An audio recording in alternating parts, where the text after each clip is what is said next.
That brought a question to my mind. Cool. You don't think the Earth's flat? No. Just a second. It's the same damn question I come up with. Are you serious? Yeah, man. That's hilarious. That's hilarious. Like, come on. Yeah. Isn't it flat? Yeah. And I should mention that I had two other lyricists come in and work on these songs, and it's Colin McDonald, who's John Angus's brother, the lead singer of the Trues, and their friend Chris Kirby. And it was such a privilege to work with these guys, and we wouldn't have been able to work the way we did on the album. Like, I call it my pandemic miracle, and I didn't realize, right, we were still being creative in June 2020. We were still in that phase of the pandemic where it was like, we're eating the ice cream, right? So this album was like eating the ice cream, and I had the opportunity to work with so much talent because nobody was touring. People were supposed to be touring. So I had Dave McMillan from Big Wreck play bass on the record. I had Cassius Pereira, who tours with Sash Jordan, play on the record. An incredible horn section come in. She's amazing. Yeah. As well as these co-writers working and writing. And I actually, like, this is kind of funny because, like, you have to picture, we don't know what we're doing with social distancing in June 2020. And Brett from the Glorious Sons, like, stopped by to say hi to Jay while we were working. And so I'm, like, sitting on the couch 6 feet from everyone, and then Brett's sitting here, and then John Angus is sitting there, and Dave McMillan is sitting there, and I'm sitting here going, like, pretend like you belong here. And I'm also just like, don't wake up. Don't wake up. Yeah. Yeah. Wow. That's so good. I'm a big fan of the Glorious Sons. Yeah. So good. So badass. Yeah. So badass.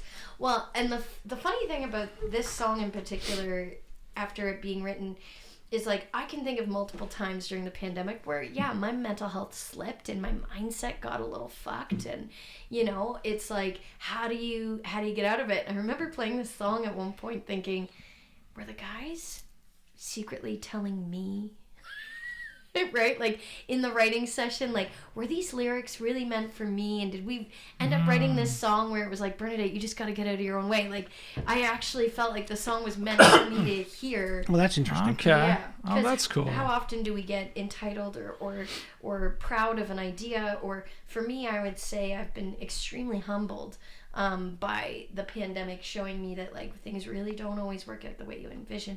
And I'm not saying they're not going to work out better, but I'm still on the outer edge of the envisioning side of things, right? The white magnolia, as I Okay. yeah.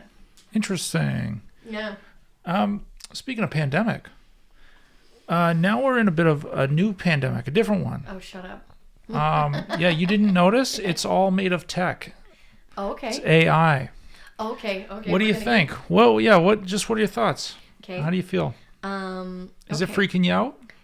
No. Writing music, writing lyrics. No. Interesting. So for me, I had this conversation with my oldest brother the other day where AI doesn't freak me out because and this is a belief I have, people are going to show up to a fucking show and hear an artist and ask questions.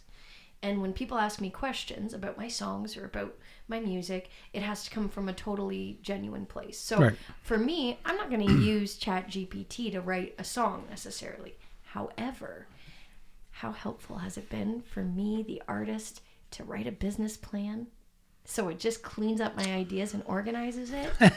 I don't mind that. Yeah. I don't mind that. I put all my ideas in for my business plan and I say, what are my goals and da-da-da. Or the other day I was making an application, I kid you not, to Mariposa Folk Festival, and I put my answer in and said, I'm applying to Mariposa. Like, I explained to ChatGPT in the text, like, this is what I'm doing. This is what I wrote. Is it effective? And ChatGPT wrote back, it's a very effective application. Well done, Bernadette. Good luck. Oh, good. That's awesome.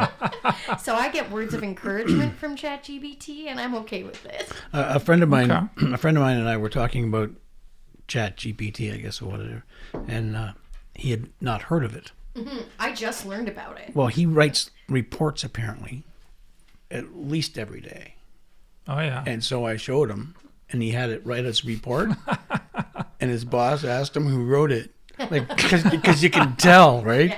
Like all of a sudden you're great at it. Yeah. Well, you definitely gotta edit, right? So I use it for my newsletter because for me, spelling, grammar, and structure are just like Yeah. unless I'm putting it you're a into a musician. song, then I know song structure. And even then, my co-writers are like trying to trick me into pop structure or whatever. Like I said to one guy, I'm like, listen, you can put me into a structure, but don't tell me I'm in structure. You know what I mean? Like I just love breaking the rules and doing something a little bit different or a little bit unorthodox. What do you mean pop structure? Like there's formulas, right? Sure. There's formulas to a song getting on the radio, and so some people might say the reason my songs aren't on the radio is that they don't fit that format. They're maybe too long. Or they're boring. I know. I'm like I don't okay, so I don't fit the format, right? So Yeah, that song is a factory.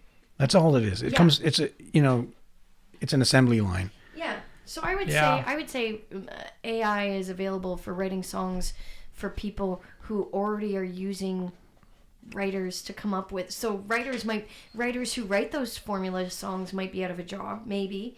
But even then, I think that at to a point, you can only you can formulate a great song, but is it going to be Bernadette's song? ChatGPT doesn't know me very well. We also spoke to Truth. a friend of ours Truth. who's a filmmaker, and we mentioned about heart. There is no heart in ChatGPT. I mean, you talked about your soul in the road. I mean, where's the soul in ChatGPT? Yeah. You can say the words, and it's just not going to be right. Yeah, I mean, the human element works best when it thinks and sits there and ponders and wonders and sleeps at night, wakes up in the morning, has a new idea, sits on it, writes it, rewrites it. And as soon as you write a script or a song or something with something that isn't motivated by your thinking, then even rewriting something like that to try to write it for you, you gotta have it needs time. Everything needs a little bit of time to bake. And that is a thing that you lose with AI. That's the thing that we're both writers. Your story is complete by the time you sit down to type it. But the story bakes inside your heart, and then eventually your story, and then you just type it out. Now things may change, of course, blah blah blah. Same with the song. Yeah. It has to bake. It has to be you. It has to come from your soul. And no computer can do that. I wholly agree, and especially live performance, right? Is one of these things that you can't AI. Right. You can't AI You can't. Bernadette Connor sitting on stage with her guitar telling her story.